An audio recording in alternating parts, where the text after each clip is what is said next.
Hey you, Nina here. You are officially listening to Triggered. Can we play with that wherever you get your podcasts? You might also be watching us on YouTube. Hey, or following on Instagram at Drama Therapist Nina. I digress. Here we go. So this episode is going to be about exploring a story as we do in every episode, but very specifically, we're going to be exploring present triggers versus past triggers. Okay.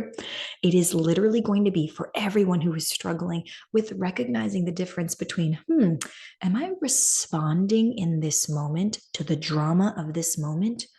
Or is my body reacting to something that is bigger and older than this moment because it is a trigger from the past? Yes. And it echoes and it resonates and it affects everything in the present. So, without further ado, that is what we're going to be exploring today. Grab a friend or a journal to dialogue to write down to all the different things, y'all. To explore what we're going to be talking about in today's episode. You know that it's not going to be everything, but it is going to be at least one facet to help us explore present versus past triggers. Yes, responses in the present, dun dun dun dun, reactions from the past, dun dun dun dun. Also, you might be noticing over the next course of the few episodes, we are in October and it's Halloween month, and I am really, really into Halloween. So, we're going to be exploring things in a horror type of way, and we will be moving forward exploring present versus past triggers. Are you ready? I'm so ready. Okay, again, grab your journal or a really good friend to dialogue with what comes up for you in this episode because you know for now that I am curious. Are you ready to play?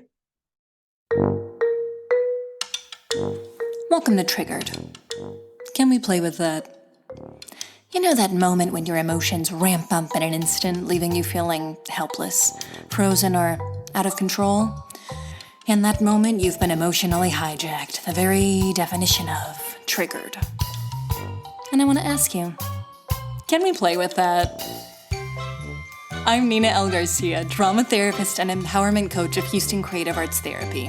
Join me as we discover ways to empower you and the people who mean the most to you to transform hard conversations into teachable moments. Triggered. Real playful.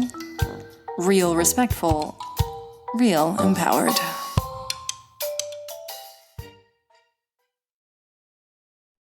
Let's take a breath.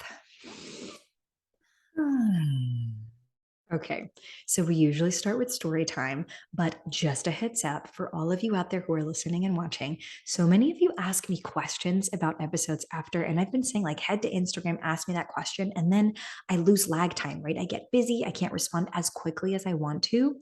We have a solution for that. In the show notes, you're actually going to find a buy me a coffee or tea link.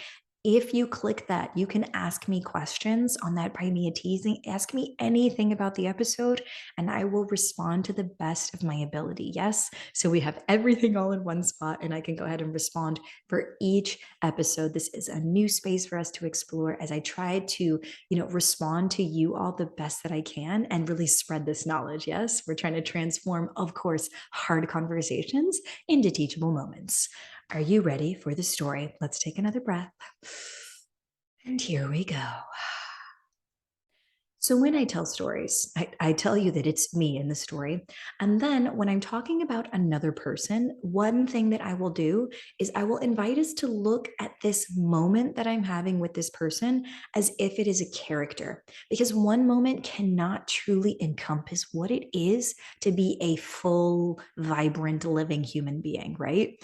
And so I had a moment with a person that, in this case, we're going to call this part Charles, okay? And so I was already in a sensitive space with Charles. We had a solid relationship at the time and we were moving forward. But then we had something happen, a falling out, Charles and I.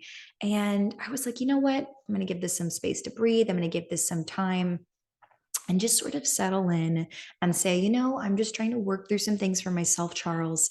And I just want to make sure that I'm stable and then I'm with you, right? And for all of you out there who have falling outs, I hope that you give yourself that space to breathe, right? Something goes wrong, something goes off, that you give yourself that space to breathe so that you don't become massively triggered simply because you did not take care of yourself first. Yes? right? When the plane is going down, you put the mask on yourself first so that you can then help others around you. Okay. So back to the story. We're in this sensitive space, and I give myself this space and time. And then I meet up with Charles, and Charles is, acting the way that Charles normally typically does, which becomes a little bothersome for me. And I say, Charles, I think we're in different spaces. I think we're in different spaces. And I just want to remind you, I'm really trying to like settle over here. Maybe we could keep it a little bit lighter conversation, talk about present day things, not about, personal things in our lives going on. Let's keep it really light. Let's keep it fun, right? Well, Charles kept wanting to go back to the relationship and talk about us and talk about, how Charles was feeling. And this became heavier and heavier for me as I sat there. Okay. Now I had been acknowledging it. I'd been expressing myself as I invite you to express yourself when you feel it in the moment. Don't necessarily wait, right? Sometimes it really is better to just say in the moment, I'm not comfortable with this right now, or I think we're on different pages, whatever the case may be for you, that is your truth. Okay. So we end up leaving. We'd been out at a restaurant. We end up leaving and we walk to the parking lot. And Charles, I can see on Charles' face this super like, I'm so okay with you, Nina. Look, Charles is feeling so super comfortable with me. It's like super slow moving in my eyes, like opens his arms, wants a hug. And I'm like, I can do this, right? Now, my head, I'm moving a little bit faster. I'm like, wow, Charles is moving so slow. Charles is looking at me with this like loving stare. And he's going in for this hug. And I'm like, oh my gosh, it's going to be so slow. You know what, Nina? Just breathe. This is what I'm telling myself. I'm like, just breathe, right? And I go in for the hug. And then I'm like, looking around, thinking, okay, this hug is lasting too long. And so I go to remove myself. I push myself away, pull myself away. And Charles starts. And Charles is like, well, what's wrong? And like, well, Charles, I said we're on different pages. I feel like, you really want to like be, here and yet like it feels slow to me. And I said, I'm sure it doesn't feel slow to you, but to me, it feels like immensely slow. And I'm like, I've got a lot of things to do today. I'm still in a space of healing. Like I want to, hug you. And then I want to like out so that I can move on to the next thing and, not just sit in this moment with you because it's uncomfortable for me. And at this point, y'all, I am not triggered, quote unquote, the way that we know triggered to be, right? I'm not feeling something bigger and older. I'm just responding to what's present in this moment, right? And I express that, right? I feel I statements. I feel, Charles, like you're moving slower in this moment. And I feel like I need to move more quickly in this moment. It's just what I need. It's not personal, right? And get ready for it because here's what ended up happening that was the trigger. As I'm standing there in the dark in the parking lot with Charles, who we already know, sensitive situation with, Charles steps back and is frustrated. And his arms go up in the air. And Charles goes, well, what do you want from me, Nina? Like, what? Do you just expect me to meet you where you're at? You're not going to meet me halfway? Yeah. When that happened, I was livid. Not only did I become livid, which is like intense anger, frustration, rage. Yes, not only was I feeling that intensely, I was like feeling intense disgust in that moment. And when we think about this, okay, so here's where we pause the story because we're talking about present triggers versus past triggers that are echoing into the present, okay? Write that down in your journal. Present triggers versus past triggers that are echoing into the present, okay? Because presently, what was happening that was so triggering in this moment was I had set a boundary and expressed what I needed in the moment to Charles. Charles rejected that boundary, right? Stated that not only did he not understand, but did not feel that he should meet me where I was at with my boundary. Okay. So that is a present trigger that was literally happening in that moment. Somebody was not respecting or not willing to respect the boundary that I was setting. Okay. Does this make sense? I now want you to think about the last time that you got into it with someone. Did you set a boundary? And if you set a boundary, did they violate it in that moment? Did they reject it? Did they push back on it? Right? That is the present day in the moment trigger. Okay. So I was frustrated by that. I was livid at that. But disgust, I asked myself later, right, as I processed this moment, why would disgust have been present? right? He didn't do anything to technically harm me in that moment, right? Where was this disgust coming from? Bum, ba-dum, bum. Here's where I want you to write down in your journal: echoes from the past, right? This is a past trigger. At this point, what I realized after this moment, when I processed it later that evening, and then so on and so forth, days after, this is a while back now, when I processed what was happening and why disgust was popping up, I will tell you honestly, what was happening for me was the present moment had triggered a past moment where I had said, no, I don't want that. I don't want your hands on me. I don't want your body on me. I want to leave. And it was not respected, right? Now, I have done that past episode. If you are not familiar with that episode, it was an episode on rape. We have done that, and it's probably season 1, The Value of No. I will ask my assistant to put that in the show notes if you'd like to hear that. It's a very empowering episode. Y'all know what we do on this show is empowerment based. People have listened to that episode and expressed it's much more cathartic than you think it will be. Trust me on this. If you're ready to lean in your edge on that one, it's a great episode to listen to. But I want to bring you back to this one. That was what was echoing when I had said no previously and set a boundary, and someone had absolutely violated it in the worst way that one can. Okay. So in this moment, what I'm feeling is echoes of rapist, sexual assault. He's not respecting me in this moment. Oh my gosh, this is disgusting. I'm disgusted. But that disgust, that intense feeling I was feeling, was not actually about the person who was in front of me. And this is really, really important. When you all have moments like this, and I want to invite you to think about your own moment where you have blown up with someone, you've had a trigger, you've had a rupture with someone, how much of it was present day trigger versus the echoes from the past? Because that level of disgust and everything I was feeling in that moment was just not from the moment that I was having. It was from every moment beyond that, the times when I have said no and it wasn't respected, right? So the brain does this psychoeducation moment because it wants you to recognize threat.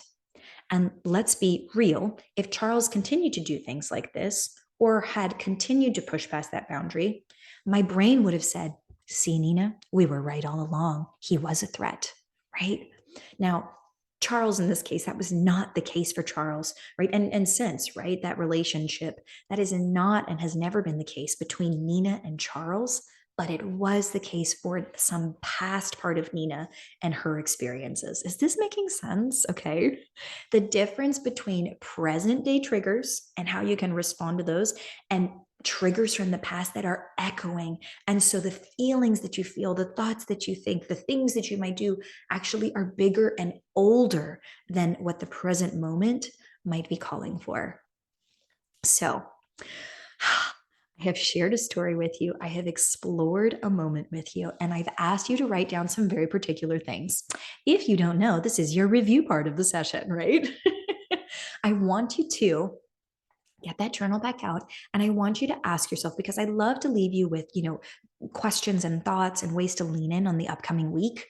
This is about present day triggers versus past triggers that echo. So if this is your jam, if you know this is a space that you need to lean into, now is the time to write down, when was the last time you were triggered? Question mark. Think about that.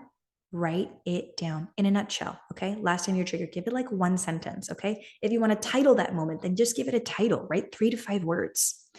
When was the last time you were triggered? That's step 1. Okay. If you can acknowledge and own the truth of this was the last time I was triggered, I want you to think about that very present moment. What specifically was the present day trigger? Okay. That's step 2. What was the present day trigger? And I want you to write that down, right? You can do it now, you can do it later. What was the present day trigger? Okay. What did they say or literally explicitly say or do, right? That was the trigger for you. The next step that I want you to think is, was there a past trigger echoing into the present? I repeat, step 3. Was there a past trigger echoing into the present that actually made you think or feel or respond in a way that was bigger and older than the moment was actually calling for? Okay. And it's not to say, just so we're clear after you have these three questions here, right? It's not to say that your brain isn't right about the perceived threat, okay? It's just for you to be able to recognize how much of how you're responding is from the present versus the past. This is a fantastic skill to be able to shuttle within yourself and back out and ask yourself, am I responding right now in the present to the threats of my life, right? And to the things that feel dangerous or scary? Am I responding in this moment? Or am I reacting with a feeling and thoughts and history that is actually much bigger and probably much older than this moment? Take a breath with me. We have explored. I hope that you have written these things down. Yes, you've got your three questions for the upcoming week. And I know some of you may be wondering, Nina, where do I take it from here? I feel good about this. Head to the Buy Me a Tea link. Ask me anything. Let me follow up with you. Let me answer your questions. I want you to feel so super confident when we think about how do I transform this hard conversation into a teachable moment for myself and maybe even for other people who I want to have a dialogue with, right? I long time since, but have since been able to talk with Charles about this moment even further, right? I would love it if you could do that with the people you care about in your life, because as you all know, previous episodes have taught us, and I will keep saying over and over again, rupture in relationship is inevitable. It's going to happen, but repair in relationship is optional. You get to choose that. And the other people out there who have a rupture with you, they also get to choose it. Sometimes they choose the same thing you do, sometimes they don't. Rupture is inevitable, but repair is optional. So, that is what I want to leave you with for the upcoming week, okay? The triggers, the present versus the past, your three questions, right? Asking yourself, when was the last time you were triggered, right? What was the present day trigger? And also, was there a past trigger echoing into the present, making it bigger and older than you may have needed to respond with? And just so we're clear, there is no context that I have in my life for your moment. So, really invite yourself to explore what was most appropriate for you. Okay. You matter and your truths, they matter. I want you to own your truth, right? Without the need to hide or oppress yourself, and certainly without the need to oppress other people. Yes, I want you to move forward and keep transforming those hard conversations into teachable moments. Okay. That is what we planned for today, folks. Thank you so much for exploring your triggers as a human being. And if this episode was helpful and you'd like to support, of course, you can buy me a tea, ask me anything. That'll be in the show notes. However, share this episode. That's one of the best things you can do to get the dialogue going as people try to explore, how do I become emotionally resilient, Nina? You gain some tools, right? It's pure and simple. You just gain more tools than you had before. That's how we do it, okay? We gain the tools, we practice the tools, we become very good at using the tools. Okay, no more talking from me. That is what I planned for today. Thank you so much for sharing, and stay curious.